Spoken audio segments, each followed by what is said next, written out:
Olá! No vídeo anterior nós começamos a estudar a história da igreja a partir de Jesus Cristo. Como vimos nas cartas de São Paulo, Deus constituiu Jesus como cabeça da igreja.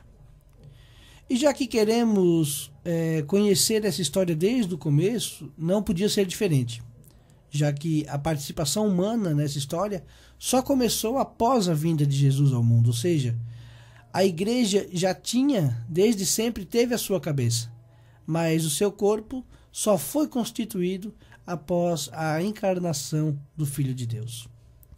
Na história da igreja de hoje, nós vamos conhecer um pouco sobre o momento, sobre o tempo escolhido por Deus para que isso acontecesse. São Paulo, na carta aos Gálatas, escreve o seguinte: vindo a plenitude dos tempos, Deus enviou seu Filho ao mundo, nascido de uma mulher. Gálatas 4, versículo 4. O que é que Paulo quis dizer com plenitude do tempo? O que é que esse momento tem de tão especial para ser considerado pelo apóstolo como o tempo, o kairos de Deus? De acordo com os estudiosos, a interpretação adequada de plenitude dos tempos pode ser tempo certo, momento ideal ou ocasião propícia. Mas é um tempo, um momento ou uma ocasião designado por Deus. E não pela vontade humana, mas sim pela vontade de Deus.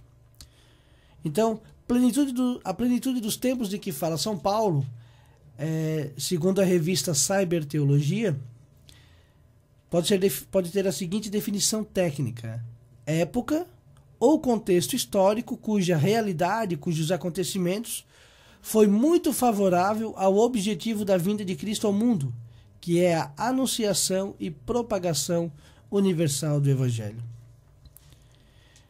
Martinho Lutero, ele adverte, ele faz a seguinte advertência: não foi o tempo que determinou o envio do Filho, ou seja, não foi a ação humana, não foram as ações da humanidade que determinaram o envio do Filho, mas sim a missão do Filho que levou o tempo à sua plenitude. Ou seja, a missão que o Filho tinha desde sempre fez com que o tempo chegasse àquele momento propício, aquele momento certo, aquele momento ideal. Então, esse Jesus Cristo que vive desde sempre, que nós conhecemos, naquele momento histórico determinado pela vontade de Deus, veio até nós. E viveu durante um certo intervalo de tempo nesse mundo onde nós ainda hoje nascemos, vivemos e morremos. São Lucas, o evangelista, é quem nos situa no tempo, e que situa este momento histórico. No seu evangelho, no capítulo 2, versículo 1, ele escreve o seguinte: naqueles dias, o imperador Augusto publicou um decreto ordenando o recenseamento em todo o império. Então, que recenseamento foi esse? Foi aquele que fez com que José e Maria saíssem de Nazaré e fossem até Belém, onde Jesus nasceu. Então nós sabemos, através de Lucas, que Jesus nasceu em algum momento em que Augusto era imperador de Roma. Mais adiante, no capítulo 3, versículo 1, quando Lucas fala sobre a pregação, o anúncio de João Batista, que seria o início da vida pública de Jesus, ele escreve o seguinte: fazia 15 anos que Tibério era imperador de Roma, Pilatos era governador da Judéia. Então, através de Lucas, nós sabemos que Jesus nasceu quando Augusto era imperador de Roma. E sabemos que Jesus começou sua vida pública uns 3 ou 4 anos antes de sua morte, quando o imperador de Roma já era Tibério. Mas em que situação, em que condições se encontrava a sociedade, a humanidade neste tempo, neste momento histórico? Nós sabemos que basicamente 3 povos eram responsáveis pelo panorama social, político, cultural e religioso daquela época. Na política, os romanos; na religiosidade, os judeus; e na cultura, na parte intelectual, os gregos. Para entender um pouquinho esse contexto histórico da vinda de Jesus, então nós vamos conhecer um pouco sobre as contribuições desses três povos, né? Vamos começar pelos romanos. Orígenes de Alexandria, Orígenes foi bispo em Alexandria, ele viveu entre os anos 184 e 254. No seu discurso contra Celso, Celso era um escritor romano que criticava muito os cristãos. Então, Orígenes escreve o seguinte: Deus preparou os povos e fez com que o Império Romano dominasse o mundo inteiro, porque a existência de muitos reinos teria sido um obstáculo à propagação da doutrina de Deus sobre a terra. Como nós sabemos, Roma foi o maior império que o mundo já conheceu. Nenhum outro povo no mundo antigo dominou tanto quanto os romanos.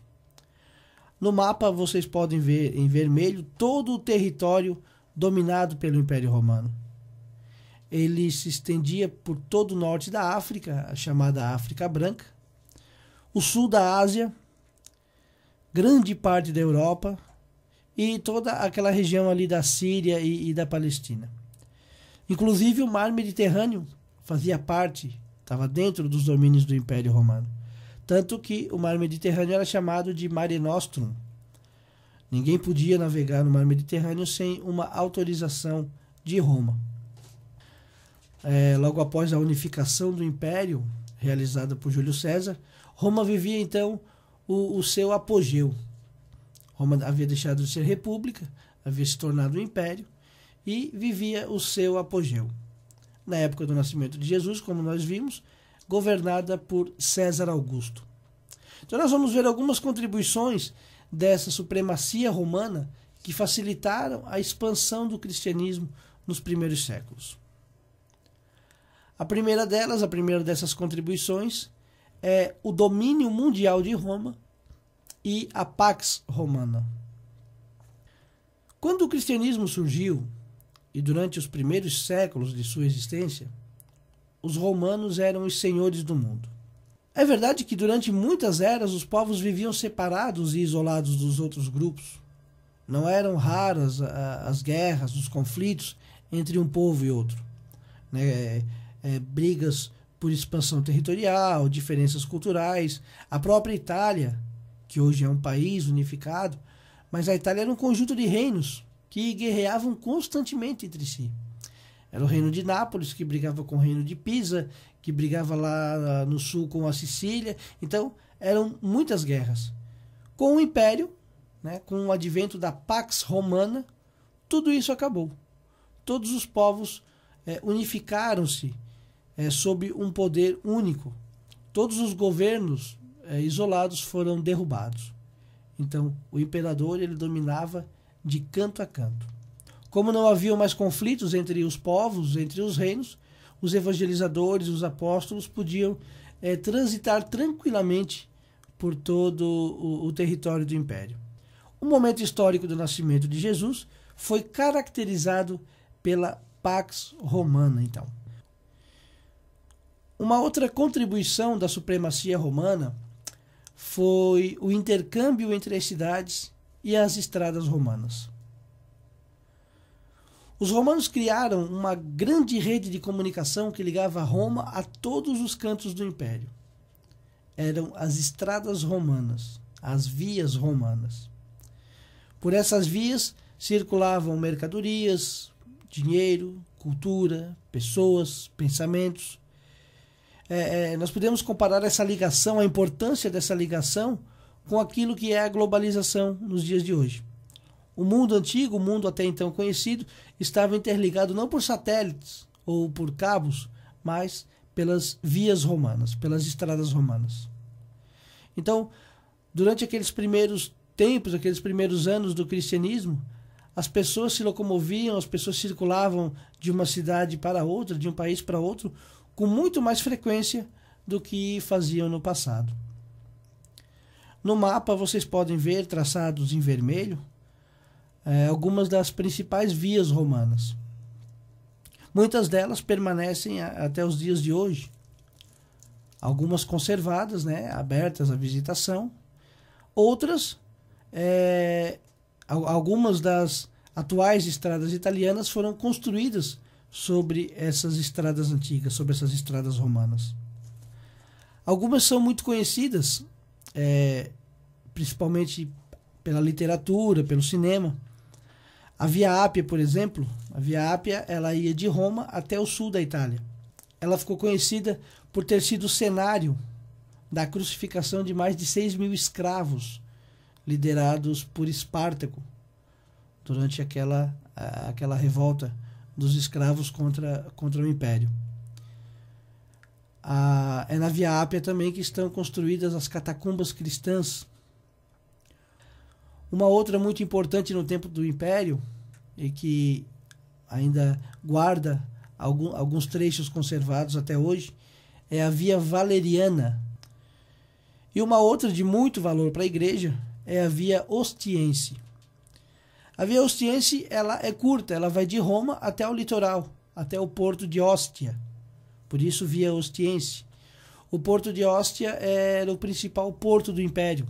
Era de lá, era desse porto, que os navegadores que queriam navegar pelo mar Mediterrâneo obtinham aquela autorização de que eu falava há pouco. Foi na Via Ostiense, foi nessa estrada, fora dos muros de Roma, que o apóstolo Paulo foi decapitado. Já que falamos em Paulo, teria sido impossível para ele, para esse apóstolo, realizar toda a sua carreira missionária, toda a sua evangelização, sem essa liberdade, sem essa facilidade de trânsito que era possibilitada pelo Império Romano através da Pax Romana e através das estradas romanas. Paulo, ele percorreu grandes distâncias, ele visitou grandes centros urbanos. Aliás, era justamente nesses centros urbanos que ele concentrava o seu trabalho missionário, porque ali, no centro da cidade, era mais fácil ele conhecer, ele conseguir discípulos, pessoas capazes de levar o evangelho também à periferia. Essa era uma das formas estratégicas do evangelismo de Paulo. Então nós vimos até aqui um pouco da contribuição romana à expansão do cristianismo nos primeiros anos de sua existência. No próximo vídeo, nós vamos conhecer a participação dos gregos nessa história, nesse contexto histórico. Espero que vocês tenham gostado, fiquem com Deus e até o nosso próximo vídeo.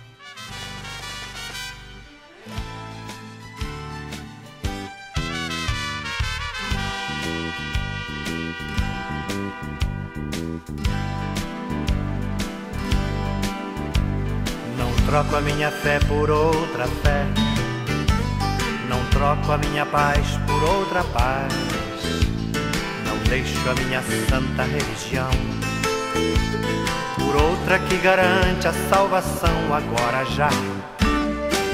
Respeito quem não crê como acredito e peço que também os abençoes, meu Senhor. Sou santo e pecador e minha igreja também é, porém não troco a minha fé por outra fé. Sou santo e pecador e minha igreja também é, porém não troco a minha fé por outra fé.